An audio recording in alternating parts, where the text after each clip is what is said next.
Hello guys, welcome back our channel.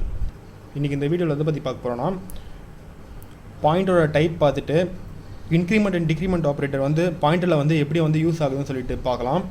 அது பார்த்துட்டு பாயிண்டரோட அட்ரஸ்ல எந்த arithmetic ஆபரேட்டர் வந்து வர்க் ஆகும்னு பார்த்துட்டு ஃபைனலா வந்து பாயிண்டரை யூஸ் பண்ணிட்டு நம்ம யூஸ் பண்ற process வந்து லிட்டில் இந்தியனா பிக் இந்தியன் சொல்லிட்டு எப்படி கண்டுபிடிக்கலாம்னு சொல்லிட்டு பார்க்கலாம். பாயிண்டரோட ஃபர்ஸ்ட் வீடியோஸ்ல வந்து அதோட பேசிக்ஸ்ல டிக்ளரேஷன் எப்படின்னு சொல்லிட்டு பார்த்தோம். அப்புறமா வந்து ஒரு சில எக்ஸாம்பிள்ஸ் பார்த்தோம். அதோட கண்டினியூட்டி தான் இது. ஸோ பாயிண்டர் வந்து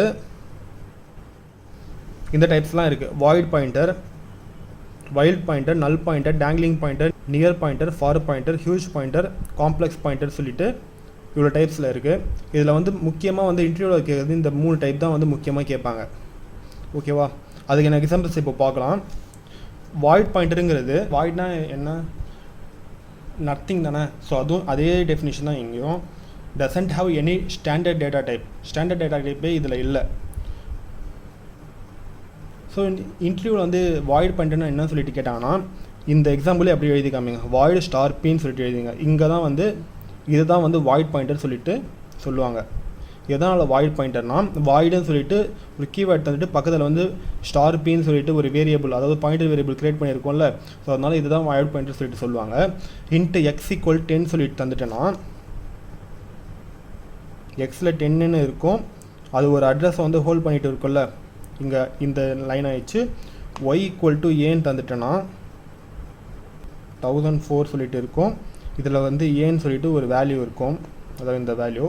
இப்போ பாயிண்டரை வந்து எதை பாயிண்ட் பண்ண சொல்கிறேன்? எக்ஸை வந்து பாயிண்ட் பண்ண சொல்கிறேன். பாயிண்டருக்குன்னு சொல்லிட்டு ஒரு அட்ரஸ் இருக்கும், அது 2000 பிரிண்ட் பண்ணுறேன். இப்போது எதை வந்து அட்ரஸ் பண்ண சொல்கிறேன்? B equal to address of A, அதாவது எக்ஸோட அட்ரஸ் போயிட்டு ஹோல்ட் பண்ண சொல்கிறேன். ஸோ இங்கே வந்து 1000 சொல்லிட்டு இருக்கும். நெக்ஸ்ட் லைனில் நீங்கள் முக்கியமாக ஞாபகம் வச்சுக்க வேண்டியது, இந்த வாய்ட் பாயிண்டர் யூஸ் பண்ணால் மஸ்ட்டு வந்து இந்த டைப் காஸ்டிங் வந்து நீங்கள் பண்ணணும். இதை வந்து டைப் காஸ்டிங் சொல்லிட்டு சொல்லுவாங்க. இது டைப் காஸ்டிங் சொல்லிட்டு ஒரு தனி வீடியோவில் வந்து உங்களுக்கு தெளிவாக சொல்கிறேன். இன்ட்டு ஸ்டார் இதை ஞாபகம் வச்சுக்கோங்க. இதவே வந்து கேரக்டரை வந்து டைப் காஸ்டிங் பண்ணால் கேர் ஸ்டார் சொல்லிட்டு எழுதணும். ஓகேவா? இது இல்லாமல் வெறும் ஸ்டார் பின்னு சொல்லிட்டு பிரிண்ட் பண்ணிங்கன்னா இன்டீஜர் இங்கே இன்ட்டு ஸ்டார் பின்னு சொல்லிட்டு போட்டு பிரிண்ட் பண்ணும்போது பிரிண்ட் ஆகிடும். பட் இங்கே வாய்ட் பாயிண்டர் யூஸ் பண்ணுறதுனால இங்கே வந்து கம்பல்சரி வந்து இன்ட்டு ஸ்டார் சொல்லி தரணும், இல்லைனா வந்து கம்பைல் டைம் எரர் காமிக்கும். ஸோ இப்போ நான் இது மாதிரி பிரிண்ட் பண்ணேன்னா இந்த வேல்யூ டீரெஃபரன்ஸ் பண்ணிட்டு ஸ்டார் பின்னு சொல்லிட்டு டீரெஃபரன்ஸ் பண்ணிட்டு உள்ளே என்ன வேல்யூ இருக்குது? 10ன்னு இருக்குல்ல. ஸோ இங்கே 10ன்னு சொல்லிட்டு பிரிண்ட் ஆகும். நெக்ஸ்ட்டு வந்து மறுபடியும் இதே பியை வந்து எதை பாயிண்ட் பண்ண சொல்கிறேன்? Address of Y. ஸோ இந்த லிங்கை விட்டுட்டு அட்ரஸ் ஆஃப் ஒய்க்கு போகும். இங்கே வேல்யூ என்ன இருக்குது? 1004 சொல்லிட்டு. ஸோ 1004 இங்கே வரும். 1004 வந்து டீரெஃபரன்ஸ் பண்ணுறேன். இங்கே வந்து கேரக்டர்னு யூஸ் பண்ணுறதுனால கேரக்டர் பாயிண்டர் பர்சன்டேஜ் சீன்னு சொல்லி தந்திருக்கேன். ஸோ கேரக்டர் பாயிண்டர் இங்கே பர்சன்டேஜ் சீன்னு சொல்லி பிரிண்ட் பண்ணிட்டு இதை டீரெஃபரன்ஸ் பண்ணிட்டு இந்த நேரத்தில் வந்து ஏன்னு சொல்லிட்டு பிரிண்ட் ஆகும். ஓகேவா? இதே மாதிரி நீங்கள் வந்து ஃப்ளோட்டு டபுள் எல்லாத்துக்கும் யூஸ் பண்ணிக்கலாம். அது பிரிண்ட் பண்ணும்போது மட்டும் ஞாபகமாக எந்த டேட்டா டைப் யூஸ் பண்ணுறீங்களோ அதை போட்டு டைப் காஸ்டிங் பண்ணிக்கோங்க. நெக்ஸ்ட்டு வந்து வைல்ட் பாயிண்டர். வைல்ட் பாயிண்டருங்கிறது இதுதான் வந்து வைல்ட் பாயிண்டர் சொல்லிட்டு சொல்லுவாங்க. எதனால் இது வைல்ட் பாயிண்டர் சொல்லிட்டு சொல்கிறாங்கன்னா இதை வந்து டிக்ளேர் மட்டும் பண்ணியிருப்பாங்க, எந்த வேரியபிள் கூடவும் வந்து இனிஷியலைசேஷன் பண்ணியிருக்க மாட்டாங்க. அதுதான் வந்து வைல்ட் பாயிண்டர் சொல்லிட்டு சொல்லுவாங்க. இன்டர்வியூவில் கேட்டால் என்ன சொல்லணும் நீங்கள்? Wild pointer is a type of pointer which is not initialised by any value. அதுதான் வந்து இதுக்கான டெஃபினிஷன். ஸோ நீங்கள் வந்து இந்த நேரத்தில் இதை பிரிண்ட் பண்ண பார்த்தீங்கன்னா கம்பைல் டைம் எரர் காமிக்கும். எதையும் பாயிண்ட் இல்லை. ஸோ அந்த வேல்யூ நம்ம டீரெஃபரன்ஸ் பண்ண பார்த்தா எரர் தானே காமிக்கும். ஸோ இது வந்து கம்பைல் டைம் எரர் சொல்லிட்டு காமிக்கும். தேர்டு வந்து நல் பாயிண்டர். நல் பாயிண்டருங்கிறது ஒன்றுமே இல்லை. அந்த பாயிண்டரை வந்து ஜீரோ வந்து பாயிண்ட் பண்ண சொல்லும். இந்த வேல்யூ வந்து இப்படியும் எழுதலாம், இந்த லைனை இப்படி இல்லைனா வந்து star p equal to capital எல்லாமே நல்லுன்னு சொல்லிட்டு எழுதணும். இது மாதிரி எழுதிட்டு இது வந்து மேக்ரோவில் டிஃபைன் பண்ணியிருப்பாங்க, ப்ரீ டிஃபைனாக பண்ணியிருப்பாங்க. ஸோ இதனோட வேல்யூ வந்து 0 தான். ஸோ இப்படியும் பண்ணலாம், இப்படியும் பண்ணலாம். இது வந்து எதுக்காக வந்து மெயினாக யூஸ் பண்ணுறாங்கன்னா வந்து டேங்லிங் பாயிண்டர்னு சொல்லிட்டு டிஎம்ஏ கான்செப்டில் வரும். அந்த நேரத்தில் நம்ம அதை பற்றி தெளிவாக பார்க்கலாம். டேங்லிங் பாயிண்டர் கண்டுபிடிக்கிறது இந்த நல் பாயிண்டர் முக்கியமாக யூஸ் ஆகுது. ஸோ இங்கே வந்து பியோட வேல்யூ வந்து பிரிண்ட் பண்ணிங்கன்னா இது பிரிண்ட் ஆகிடும் 1000 சொல்லிட்டு இந்த லைன் இல்லாமல். பட் ஸ்டார் பி டீரெஃபரன்ஸ் பண்ணிவிட்டு வேல்யூ வந்து பிரிண்ட் பண்ணால் அதுக்குள்ளே எந்த வேல்யூவும் இல்லை. ஸோ அதனால் எரர் சொல்லிட்டு காமிக்கும். அதாவது ஸ்டார் பி ஈக்குவல் டு 0ன்னு சொல்லி போட்டுட்டிங்கன்னா இந்த வேல்யூங்கிறது இதுக்கு 0ன்னு சொல்லிட்டு தந்துட்டேன். பட் இதுக்குள்ளே என்ன வேல்யூ இருக்குது ஒன்றுமே இல்லை. ஸோ அதனால் வந்து இந்த இடத்துல வந்து கம்பைல் டைம் எரர் காமிக்கும். இந்த லைனை மட்டும் ரன் பண்ணால் ரன் ஆகும், இந்த லைனை சேர்த்து ரன் பண்ணினா கம்பைல் டைம் எரர் சொல்லிட்டு காமிக்கும். இந்த பாயிண்டில் 3 டைப்ஸ் தான் வந்து மெயினாக கேட்பாங்க. இப்போது இது வந்து உங்களுக்கு ஒரு கிளாரிட்டி வந்திருக்கும்னு நினைக்கிறேன். நெக்ஸ்ட்டு வந்து இன்க்ரிமெண்ட் அண்ட் டிக்ரிமெண்ட் ஆப்ரேட்டர் இருக்குல்ல, ஸோ அது வந்து எப்படி பிஹேவ் ஆகுது, பாயிண்டர்களை வச்சு எப்படி பிஹேவ் ஆகுதுன்னு நினச்சிங்கன்னா, நீங்கள் பாயிண்டருங்கிற கான்செப்டை கிளியராக புரிஞ்சிருக்க மாதிரி தான். ஏன்னா வந்து இதை பேஸ் பண்ணி தான் அரே, ஸ்ட்ரக்சர், யூனியன், அப்புறமா ஸ்ட்ரிங் அந்த மாதிரி ஆப்ரேட்டர்லாம் வந்து இந்த இன்க்ரிமெண்ட் டிக்ரிமெண்ட் தான் வந்து யூஸ் பண்ணுவோம். ஸோ இன்க்ரிமெண்ட் டிக்ரிமெண்ட் ஆப்ரேட்டர் தெரிஞ்சிச்சுன்னா வந்து இதை பேஸ் பண்ணிவிட்டு நீங்கள் அந்த இடத்துல கேட்குற கொஸ்டின்ஸ் வந்து ஈஸியாக சால்வ் பண்ணிடலாம். ஸோ இங்கே வந்து போஸ்ட் இன்க்ரிமெண்ட் யூஸ் பண்ணியிருக்கேன் *p++. இதே வந்து டிஃப்ரெண்ட்டாக இந்த லைனை மட்டும் சேஞ்ச் பண்ணிட்டு எப்படி ரன் ஆகுதுன்னு சொல்லிட்டு பார்க்கலாம். இப்போ ஃபஸ்ட்டு வந்து x = 10 சொல்லிட்டு தந்துட்டா என்ன ஆகும், x 10ன்னு ஒரு வேல்யூ வந்து ஸ்டோர் ஆகிட்ருக்கும். அது வந்து ஒரு அட்ரஸ், அதுக்குன்னு சொல்லிட்டு ஒன்று இருக்கும் 1000 சொல்லி தரேன். இங்கே y *p தரேன். ஒயில் வந்து எதுவுமே இது வரைக்கும் இனிஷியலைசேஷன் பண்ணல, ஸோ கார்பேஜ் வேல்யூ இருக்கும். ஆனால் இதுக்கு ஒரு அட்ரஸ் இருக்கும். நான் வந்து எக்ஸாம்பிள் 1015 எடுத்துக்கிறேன். பாயிண்டருக்கு ஒரு அட்ரஸ் 2000 எடுத்துக்கிறேன். இதில் வந்து இது வரைக்கும் வந்து வைல்டு பாயிண்டராக தான் இருக்கும், ஏன்னா வந்து டிக்ளரேஷன் மட்டும் பண்ணியிருக்கேன். நெக்ஸ்ட் லைனில் p = அட்ரஸ் ஆஃப் எக்ஸ்ன்னு தரும்போது இப்போ பாயிண்டர் வந்து எந்த வேல்யூ, எக்ஸோட அட்ரஸ் இதுதானே. ஸோ இதை ஹோல்ட் பண்ணிகிட்டு இருக்கும். இங்கே நீங்கள் பிரிண்ட் பண்ணிங்கன்னா 1000 சொல்லிட்டு பிரிண்ட் ஆகிடும். ஏன்னா வந்து p-ஓட வேல்யூ 1000 தானே, ஸோ 1000 சொல்லிட்டு இந்த லைனில் பிரிண்ட் ஆகிடும். நெக்ஸ்ட்டு வந்து என்ன பண்ணுறேன், y = *p++ சொல்லிட்டு இருக்குல்ல, எப்போவுமே வந்து இதனோட அசோசியேட்டிவிட்டி வந்து ரைட் டு லெஃப்ட்டு. அதனால் போஸ்ட் இன்க்ரிமெண்ட் இருக்கானா இங்கே. So post increment of p தந்தால் இதனோட வேல்யூ வந்து எப்போ அஃபெக்ட் ஆகணும், நெக்ஸ்ட் லைன் வரும்போது தான் வந்து போஸ்ட் இன்க்ரிமெண்ட் வந்து அஃபெக்ட் ஆகும்னு சொல்லிட்டு நம்ம ஆல்ரெடி நெக்ஸ்ட் வந்து ஆப்ரேட்டர் இன் சியில் பார்த்துருக்கோம். இந்த லைனில் வந்து இது அஃபெக்ட் ஆகாது. இப்போது இது வரைக்கும் எதை பாயிண்ட் பண்ணியிருக்கு, 1000 தான் பாயிண்ட் பண்ணிட்டு இருக்குது. இப்போது அந்த வேல்யூவை டீரெஃபரன்ஸ் பண்ணால் வந்து நெக்ஸ்ட் லைனில் தான் அஃபெக்ட் ஆகும்னு சொல்லிட்டு சொன்னேன்ல. ஸோ அதனால் 1000ல் என்ன வேல்யூ இருக்கோ அதுதான் வந்து ஒயில் போய் ஸ்டோர் ஆகும். ஸோ இப்போ நான் இந்த லைனில் வந்து ஒய்ன்னு சொல்லிட்டு என்னன்னு சொல்லிட்டு பிரிண்ட் பண்ணேன்னா ஒய்யோட வேல்யூ 10ஆக தான் இருக்கும். பட் இந்த லைனில் வந்து இந்த வேல்யூ வந்து அஃபெக்ட் ஆகிட்டு இப்போ இதை பிரிண்ட் பண்ணனா, இந்த அட்ரஸை பிரிண்ட் பண்ணனா 1004 சொல்லிட்டு வரும். ஏன்னா இந்த இடத்துல தான் வந்து இந்த போஸ்ட் இன்க்ரிமெண்ட்டோட வேல்யூ வந்து 4 பைட் வந்து அதிகமாகிட்டு இருக்கும். எதனால் 4 பைட்டுன்னா, நீங்கள் இன்டீஜர் வேரியபிள் நம்ம யூஸ் பண்ணுறோம்ல, ஸோ இன்டீஜர் பாயிண்டர் வந்து 4 பைட்டாக வந்து இன்க்ரிமெண்ட் ஆகும். ஸோ அதனால் 1004 சொல்லிட்டு பிரிண்ட் ஆகும். இது புரிஞ்சிச்சா? ஓகேவா? நெக்ஸ்ட்டு வந்து இந்த லைனை மட்டும் தூக்கிட்டு என்ன பண்ணுறேன், y = ப்ரீ இன்க்ரிமெண்ட் தந்துட்டு *p தந்தால் இது எப்படி பிஹேவ் ஆகும்னு சொல்லிட்டு பாருங்கள். இதுவும் வந்து ரைட் டு லெஃப்ட் தான் இதனோட அசோசியேட்டிவிட்டி. இந்த லைன் வரைக்கும் எப்படி இருக்கும், இந்த லைன் வரைக்கும் சேம் தானே. அவுட்புட் இது வரைக்குமே வந்து 1000 சொல்லிட்டு பிரிண்ட் ஆகும். நெக்ஸ்ட் லைனில் தான் இதை மாதிரி மாற்றி வச்சுருக்கேன். ஸோ இது எப்படி பிஹேவ் ஆகும்னா, போன எக்ஸாம்பிளுக்கு இது வந்து 10ன்னு சொல்லிட்டு ஆகிட்டு இருக்கும். இப்போது இந்த எக்ஸாம்பிளுக்கு இது கார்பேஜ் வேல்யூவாக தான் இருக்கும். இப்போது *p-ஓட வேல்யூ என்ன, இந்த 1000க்குள்ளே டீரெஃபரன்ஸ் பண்ணால் 10ன்னு இருக்குது. ஸோ 10ஐ வந்து ப்ரீ இன்க்ரிமெண்ட் பண்ணிடுறேன். ப்ரீ இன்க்ரிமெண்ட்னால் வந்து அந்த லைன்லேயே வந்து வேல்யூ வந்து சேஞ்ச் ஆகிடும்ல. ஸோ 10 + 1 11. ஸோ இதுவும் 11 ஆகிட்டு இருக்கும். அது எதில் போய் ஸ்டோர் பண்ண சொல்கிறேன், ஒயில் போய் ஸ்டோர் பண்ண சொல்கிறேன். ஸோ ஒய்யோட வேல்யூ வந்து 11 சொல்லிட்டு மாறிட்டு இருக்கும். இப்போ நீங்கள் இதை பிரிண்ட் பண்ணிங்கன்னா ஒய்யோட வேல்யூ 11ஆக மாறிட்டு இருக்கும். p-ஓட வேல்யூ வந்து நம்ம இங்கே வந்து அட்ரஸில் வந்து ஒரு சேஞ்சஸும் பண்ணல, அதனோட டீரெஃபரன்ஸ் வேல்யூ தான் சேஞ்ச் பண்ணுறோம். ஸோ அட்ரஸோட வேல்யூ எந்த சேஞ்சஸ் இல்லாமல் 1000 தான் பிரிண்ட் ஆகும். நெக்ஸ்ட் எக்ஸாம்பிள், இந்த லைனை என்னன்னு மாற்றுறேன், y = *++p சொல்லிட்டு மாற்றுறேன். இந்த ஸ்டார் தூக்கி முன்னாடி போட்டு இந்த ப்ரீ இன்க்ரிமெண்ட்டை ஸ்டாருக்கு அடுத்தது போட்டால் எப்படி வரும்னா,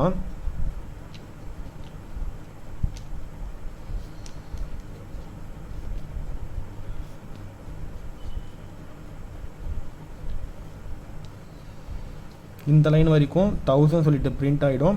நெக்ஸ்ட்டு வந்து எப்படி பிரிண்ட் ஆகுது, y = இது ஃபஸ்ட்டு நடக்குமா. ஸோ இங்கே வந்து இது வந்து அட்ரஸ், இது மாதிரி தந்தால் *p தந்தால் அது டீரெஃபரன்ஸ் வேல்யூ, இது மாதிரி தந்தால் அட்ரஸுங்கிறது என்ன 1000. 1000 வந்து நான் வந்து ப்ரீ இன்க்ரிமெண்ட் பண்ணால் 1000ங்கிறது இன்டீஜர்னால இது வந்து 1004 மாறிட்டு இருக்கும். இப்போது இதை வந்து நான் வந்து இங்கே டீரெஃபரன்ஸ் பண்ணுறேன். 1004 வந்து என்ன வேல்யூ இருக்கும்? 1004 நான் எந்த வேல்யூவும் தரல. ஸோ அதனால் வந்து இது கார்பேஜ் வேல்யூவாக தான் இருக்கும். அதாவது நான் இங்கே ஜீனி எழுதுறேன், கம்ப்ளர் ஒரு வேல்யூ எடுத்துருவோம். அதை தான் வந்து நான் எதில் போய் ஸ்டோர் பண்ண சொல்கிறேன்? ஒயில் போய் ஸ்டோர் பண்ண சொல்கிறேன். ஸோ இது வந்து கார்பேஜ் வேல்யூவாக தான் இருக்கும். நீங்கள் இதை பிரிண்ட் பண்ணி பார்த்தீங்கன்னா கார்பேஜ் வேல்யூ ஏதாவது ஒரு வேல்யூ காமிக்கும். அட்ரஸை பிரிண்ட் பண்ணிங்கன்னா இப்போ வந்து இதனோட அட்ரஸ் எதாவது பாயிண்ட் பண்ணிட்டு இருக்கு, 1004 பாயிண்ட் பண்ணிட்டு இருக்கு. ஸோ வந்து 1004 சொல்லிட்டு வரும். ஓகேவா? நெக்ஸ்ட் வந்து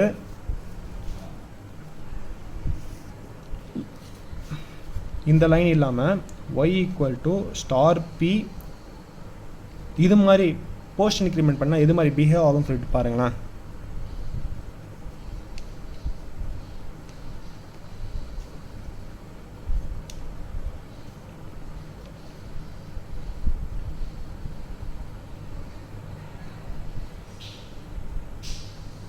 இது வரைக்கும் 1000 சொல்லிட்டு பிரிண்ட் ஆகிடுமா? நெக்ஸ்ட் லைனில் போஸ்ட் இன்க்ரிமெண்ட் தந்திருக்கேன். போஸ்ட் இன்க்ரிமெண்ட் தந்தால் இதனோட பிஹேவியர் எப்படி இருக்குன்னா, இங்கே வந்து நான் வந்து ப்ராக்கெட்குள்ளே தந்திருக்கனால இந்த ஆப்ரேஷன் நடந்துட்டு எப்பவுமே போஸ்ட் இன்க்ரிமெண்ட் நெக்ஸ்ட் லைனில் தானே நடக்கும்னு சொன்னேன். அதனால் ஸ்டார் பியோட வேல்யூ என்னன்னு இருக்குது, இங்கே இதை 1000 டீரெஃபரன்ஸ் பண்ண 10ன்னு சொல்லிட்டு இருக்கும்ல. ஸோ 10 தான் வந்து ஒயில் போய் ஸ்டோர் ஆகிருக்கும். இப்போ நீங்கள் ஒய்யை பிரிண்ட் பண்ணிங்கன்னா 10 சொல்லிட்டு வந்துடும். ஒயில் ஸ்டோர் பண்ணுறதுனால ஒயில் வந்து 10ன்னு போய் ஸ்டோர் ஆகிட்டு இருக்கும். ஓகே, நெக்ஸ்ட் லைனில் வந்து நீங்கள் இப்போ பிரிண்ட் பண்ணிங்கன்னா ஒய்யோட வேல்யூ 10 சொல்லிட்டு பிரிண்ட் ஆகிடும். இங்கே அட்ரஸோட வேல்யூ ஒரு சேஞ்சஸும் இல்லை, ஏன்னா 1000 தான் இருக்குது. பட் இங்கே நீங்கள் வந்து எக்ஸோட வேல்யூ வந்து பிரிண்ட் பண்ணி பார்த்தீங்கன்னா நெக்ஸ்ட் லைனில் வந்து போஸ்ட் இன்க்ரிமெண்ட் இருக்கிறதுனால இந்த வேல்யூ வந்து 10ங்கிறது 11ஆக மாறிட்டு இருக்கும். நீங்கள் இங்கே எக்ஸோட வேல்யூ வந்து பிரிண்ட் பண்ணி பார்த்தீங்கன்னா 11 சொல்லிட்டு வரும். எதனாலனா இந்த லைனில் வந்து அதாவது இந்த லைனில் வந்து எந்த சேஞ்சஸும் நடந்திருக்கு. இந்த பிரிண்ட் ஆஃப் வரும்பொழுது அந்த இடத்துல வந்து இங்கே போஸ்ட் இன்க்ரிமெண்ட் நடந்துட்டு எக்ஸோட வேல்யூ வந்து 11ஆக மாறிட்டு இருக்கும். பட் இங்கே வந்து ஒய்யோட வேல்யூ நம்ம இங்கேயே ஸ்டோர் பண்ணுறதுனால இந்த லைனில் சேஞ்சஸ் இல்லாமல் 10ன்னு சொல்லிட்டு வந்துட்டு இருக்கும். மறுபடியும் சொல்கிறேன் பாருங்கள். இந்த லைன் வரும்பொழுது 1000 சொல்லிட்டு பிரிண்ட் ஆகிடுமா? நெக்ஸ்ட்டு ஸ்டார் பி ப்ளஸ் சொல்லிட்டு இருக்குது. இந்த லைனில் இந்த வேல்யூ வந்து அஃபெக்ட் ஆகாமல் நெக்ஸ்ட் லைன் வந்து அஃபெக்ட் ஆகும். அதனால் இப்போது ஸ்டார் பியோட வேல்யூ வந்து ஆல்ரெடி என்ன இருக்குது, 10ன்னு இருக்கா. ஸோ 10ங்கிறது ஒயில் போய் ஸ்டோர் ஆகிடும். ஸோ இப்போது ஒயில் வந்து 10ன்னு சொல்லிட்டு ஸ்டோர் ஆகிட்டு இருக்கும். நெக்ஸ்ட்டு லைனில் அதாவது இந்த இடத்துல வரும்பொழுது போஸ்ட் இன்க்ரிமெண்ட் இருக்கிறதுனால இதோட வேல்யூ வந்து 10ல் இருந்து எதனோட வேல்யூ, ஸ்டார் பியோட வேல்யூ வந்து அதாவது இந்த வேல்யூ இதுதான் இதை பாயிண்ட் பண்ணிருக்கு. ஸோ இது டீரெஃபரன்ஸோட வேல்யூ 10ல் இருந்து 11ஆக மாறிட்டே இருக்கும். ஆனால் வந்து நம்ம இங்கே எதை பிரிண்ட் பண்ண சொல்கிறோம், ஒய்ஏவையும் பிஏவையும் பிரிண்ட் பண்ண சொல்கிறோம். ஒய்யை பிரிண்ட் பண்ண 10ன்னு வந்துடும், பிஏ பிரிண்ட் பண்ண 1000 தான் இருக்கும். பட் இங்கே நீங்கள் எக்ஸ் வந்து பிரிண்ட் பண்ணி பாருங்கள், அதோட வேல்யூ வந்து 11 வந்துட்டு இருக்கும். எதனாலனா இந்த போஸ்ட் இன்க்ரிமெண்ட்டோட வேல்யூ வந்து நெக்ஸ்ட் லைனில் இந்த லைனில் தான் சேஞ்ச் ஆகிருக்கும். ஸோ அதனால் வந்து எக்ஸோட வேல்யூ 11 சொல்லிட்டு வந்திருக்கும். ஸோ இந்த பாயிண்டர் கான்செப்டில் இன்க்ரிமெண்ட் அண்ட் டிக்ரிமெண்ட் ஆப்ரேட்டரில் ப்ரீ இன்க்ரிமெண்ட் போஸ்ட் இன்க்ரிமெண்ட்டை வந்து யூஸ் பண்ணிவிட்டு எப்படி வந்து பாயிண்டர்ஸ் வந்து பிஹேவ் ஆகுதுன்னு சொல்லிட்டு பார்த்தோம். இதே நீங்கள் ரெஃபரன்ஸாக வச்சுட்டு ப்ரீ டிக்ரிமெண்ட் போஸ்ட் டிக்ரிமெண்ட்டில் கேட்டாலும் எப்படி வந்து பாயிண்டர் பிஹேவ் ஆகுதுன்னு சொல்லிட்டு ஒரு ஐடியா கிடச்சிருக்கும். அரித்மெட்டிக் ஆப்ரேட்டர் யூஸ் பண்ணிவிட்டு பாயிண்டர் எப்படி பிஹேவ் ஆகுதுன்னு சொல்லிட்டு பார்க்கலாம். இப்போது எக்ஸுக்குன்னு சொல்லிட்டு 10 1000, ஒய்க்கு 1050 20, P1 P2 பாயிண்டரு இது வந்து 2250. இப்போது இதை பாயிண்ட் பண்ணிட்டு இது பாயிண்ட் பண்ணியிருக்கு இந்த ரெண்டு லைனில். ஸோ இங்கே 1000 இங்கே 1050 சொல்லிட்டு இருக்கும். நெக்ஸ்ட் நான் என்ன பண்ணுறேன், P1ஐயும் P2யும் வந்து ஆட் பண்ண சொல்கிறேன். அதாவது இந்த அட்ரஸையும் வந்து ஆட் பண்ண சொல்கிறேன்னா அந்த ரேஞ்சை வந்து லிமிட்டை வந்து கிராஸ் பண்ணுறதுக்கான சான்சஸ் இருக்குது. ஸோ அதனால் இது ரெண்டு பாயிண்டரையும் வந்து ஆட் பண்ணனா அந்த நேரத்தில் வந்து கம்பைல் டைம் எரர் சொல்லிட்டு காமிக்கும். எதனால்னா வந்து இது வந்து கம்பைலர் வந்து இது மாதிரி ரெண்டு பாயிண்ட் ஆட் பண்ணும்போது அந்த லிமிட்டை வந்து கிராஸ் பண்ணுறதுக்கான வாய்ப்பு இருக்குன்னு சொல்லிட்டு கம்பைல் டைம் எரர் சொல்லிட்டு காமிக்கும். இதே மாதிரி மல்டிப்ளிகேஷன் டிவிஷனுக்கும் வந்து கம்பைல் டைம் எரர் தான் காமிக்கும். பட் நீங்கள் வந்து சப்ட்ராக்ஷன் இந்த ஆப்ரேஷனை வந்து இங்கே யூஸ் பண்ணிங்கன்னா அந்த நேரத்தில் வந்து இந்த ப்ரோக்ராம் வந்து கரெக்டாக ரன் ஆகும். எப்படி ரன் ஆகும்னா, இப்போது எக்ஸுங்கிறது அதோட அட்ரஸ் வந்து 1000 சொல்லிட்டு இப்போது இது வந்து எக்ஸாக்டாக வந்து கம்பைலரில் வந்து இது 1000னா ஒய்யோட அட்ரஸ் வந்து 1004 சொல்லிட்டு எடுத்துக்கும். ஓகேவா, 1004 சொல்லிட்டு எடுத்துக்கும். இன்டீஜரோட வேல்யூ வந்து 4 பைட் தானே. ஸோ எக்ஸ் இங்கே ஸ்டோர் ஆயிடுச்சுன்னா ஒய் வந்து 1004 ஸ்டோர் ஆகும். இப்போது நான் P1 மைனஸ் P2ன்னு சொல்லிட்டு தந்துட்டேன்னா 1000 மைனஸ் 1004 சொல்லிட்டு வந்துடுமா. இது கூட பாயிண்டர் வந்து எக்ஸ்ட்ராவாக இன்டீஜரோட வேல்யூ என்ன 4 தானே. So 4 byte. ஸோ இதை டிவைட் பண்ணிவிட்டு 1000 மைனஸ் 1004 மைனஸ் 4 சொல்லிட்டு வரும். டிவைட் பை 4னா அவுட்புட் வந்து -1 சொல்லிட்டு பிரிண்ட் ஆகும். இதுவே வந்து நான் P2 மைனஸ் P1 தந்தேன்னா +1 சொல்லிட்டு பிரிண்ட் ஆகும். நீங்கள் வந்து ட்ரை பண்ணி பாருங்கள். இந்த அரித்மெட்டிக் ஆப்ரேட்டர் மட்டும் பாயிண்டரில் வந்து யூஸ் பண்ணலாம்னு சொல்லிட்டு. ஸோ அந்த நேரத்தில் நீங்கள் வந்து சப்ராக்ஷன் சொல்லிட்டு சொல்லலாம். இது வந்து எப்போ மட்டும் பாசிபிள்னா 2 பாயிண்டருமே வந்து சேம் டைப்பாக இருக்கணும். அதாவது இன்டீஜர் டைப்பாக இருக்கணும், இல்லைனா வந்து கேரக்டர் டைப்பாக இருக்கணும். நீங்கள் வந்து இன்டீஜர் கேரக்டர், அதாவது P1 வந்து இன்டீஜருக்கும் P2 வந்து கேரக்டருக்கும் அசைன் பண்ணிட்டீங்கன்னா அந்த நேரத்தில் வந்து ஃபால்ட்டுன்னு சொல்லிட்டு வரும். ஃபைனலாக வந்து பாயிண்டரை யூஸ் பண்ணிவிட்டு எப்படி வந்து நம்மளோட ப்ராசஸ் வந்து லிட்டில் இண்டியனா பிக் இண்டியனா சொல்லிட்டு கண்டுபிடிக்கலாம். மெயின் ஃபங்க்ஷனுக்குள்ளே இன்ட்டு எக்ஸ் ஈக்குவல் டு 1ன்னு ஒரு வேல்யூ தந்துட்டேன். நெக்ஸ்ட்டு வந்து கேரக்டர் பாயிண்டர் யூஸ் பண்ணிட்டு character star CP equal to address of x சொல்லிட்டு தந்துட்டு இப்போ எக்ஸுக்குன்னு சொல்லிட்டு 1 சொல்லிட்டு இருக்கும்ல, இதுக்குன்னு சொல்லிட்டு ஒரு அட்ரஸ் 1000 சொல்லிட்டு எடுத்துக்கிறேன். இங்கே சிபின்னு ஒரு பாயிண்டர் இருக்குல்ல, ஸோ அது வந்து 2000 எடுத்துக்கிறேன். இப்போது இது வந்து எதை ஹோல்ட் பண்ணியிருக்கும், 1000ஓட வேல்யூ வந்து ஹோல்ட் பண்ணிட்டு இருக்குமா. இப்போ நான் இங்கே என்ன பண்ணுறேன், ஒரே கண்டிஷன் தான் தரேன். If CP equal to 1 star CP equal to 1னா வந்து பிரிண்ட்எஃப்ல வந்து லிட்டில் இண்டியன் சொல்லிட்டு தந்துடுறேன். இல்லைனா பிக் இண்டியன் சொல்லிட்டு பிரிண்ட் பண்ணுறேன். இது மாதிரி தந்தால் வந்து என்னோடய ப்ராசஸ் வந்து லிட்டில் இண்டியனா பிக் இண்டியான்னு சொல்லிட்டு கண்டுபிடிக்கலாம். எப்படின்னா இப்போது இது மாதிரி தந்தேன்னா இது எப்படி இப்போ ஸ்டோர் ஆகும், என்னோடய ப்ராசஸர் வந்து லிட்டில் இண்டியன் ப்ராசஸ் தான். ஸோ எப்போவுமே வந்து அட்ரஸ் வந்து லோ டு ஹை அப்படி தானே இன்க்ரீஸ் ஆகும். அதாவது இது 1000, 1001, 1002, 1003 இப்படி தானே இன்க்ரிமெண்ட் ஆகிட்டு போகும். ஸோ 1 தந்தோன்னா இங்கே மட்டும் பிட் வந்து 1 வந்துட்டு மற்ற எல்லா பிட்டும் வந்து 0வாக இருக்கும். இது எல்லாமே வந்து 88 பிட்டு 0வாக இருக்கும். ஸோ நான் இங்கே வந்து character pointer star CP equal to 1 cp equal to address of x. இப்போ வந்து அட்ரஸ் ஆஃப் எக்ஸ் இதை பாயிண்ட் பண்ணிகிட்டு இருக்கும்ல, சிபிங்கிறது இது. ஸோ இது வந்து கேரக்டர் பாயிண்டருங்கிறதுனால இந்த பாயிண்ட்டை மட்டும்தான் அதை வந்து டீரெஃபரன்ஸ் பண்ண முடியும். ஸோ டீரெஃபரன்ஸ் பண்ணுற வேல்யூ 1க்கு ஈக்குவல்ட்டாக இருந்துச்சா, இந்த 1க்கு ஈக்குவல்ட்டாக இருந்துச்சுன்னா லிட்டில் இண்டியன் சொல்லிட்டு தரேன், இல்லைனா வந்து பிக் இண்டியன் சொல்லி தரேன்.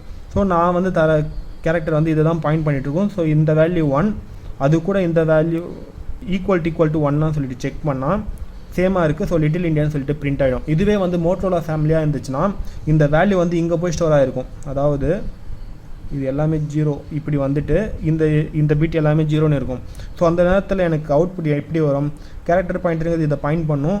ஸோ மோட்டோரோலா ஃபேமிலியாக இருக்கும்போது இந்த வேல்யூ வந்து எனக்கு 0வாக இருக்கும். ஸோ 0 ஈக்குவல் டு 1 கம்பேர் பண்ணும்போது கண்டிஷன் ஃபால்ஸ் ஆகிட்டு பிக் இண்டியன் சொல்லிட்டு பிரிண்ட் ஆகும். பட் நம்ம யூஸ் பண்ணுறது வந்து விண்டோஸ் ஆர்கிடெக்சர் யூஸ் பண்ணுறதுனால நம்மளது வந்து இப்படி தான் ஸ்டோர் ஆகும். ஸோ அதனால் வந்து லிட்டில் இண்டியன் சொல்லிட்டு கண்டுபிடிச்சிடலாம். இன்னும் வந்து பாயிண்டர் வந்து டெப்த்தாக வந்து நம்ம எடுக்க போகிறோம்ல, அரேஸ், ஸ்ட்ரிங்கு, அப்புறம் ஸ்ட்ரக்சர், யூனியன், அந்தந்த கான்செப்டில் பாயிண்டர் வேரியபிள் யூஸ் பண்ணும்பொழுது நான் தெளிவாக சொல்கிறேன். இதை வந்து எக்ஸாம்பிள்ஸ் வந்து கொஞ்சம் குழப்ப தான் செய்யும். ப்ராக்டிஸ் பண்ண கண்டிப்பாக வந்து ஈஸியாக புரியும். அவுட்புட் வந்து உங்கள் கம்பைலர்லேயே ரன் பண்ணிவிட்டு கம்பேர் பண்ணி பாருங்கள் எப்படி வந்து வேல்யூ வருது, எப்படி சேஞ்சஸ் ஆகுதுன்னு சொல்லிட்டு. ஸோ இந்த பிஹேவியர் மட்டும் நீங்கள் ஒரு தடவை வந்து தெரிஞ்சிட்டிங்கன்னா பாயிண்டர்ஸுங்கிறது ரொம்ப ரொம்ப ஈஸி தான். ஸோ இந்த வீடியோ உங்களுக்கு யூஸ்ஃபுல்லாக இருந்துச்சுன்னா உங்கள் ஃப்ரெண்ட்ஸ்க்கு ஷேர் பண்ணுங்கள். ஏதாவது டவுட்ஸ் இருந்துச்சுன்னா கமெண்ட் பாக்ஸில் வந்து கமெண்ட் பண்ணுங்கள். தேங்க்ஸ் ஃபார் வாட்சிங். Keep supporting. தேங்க்யூ.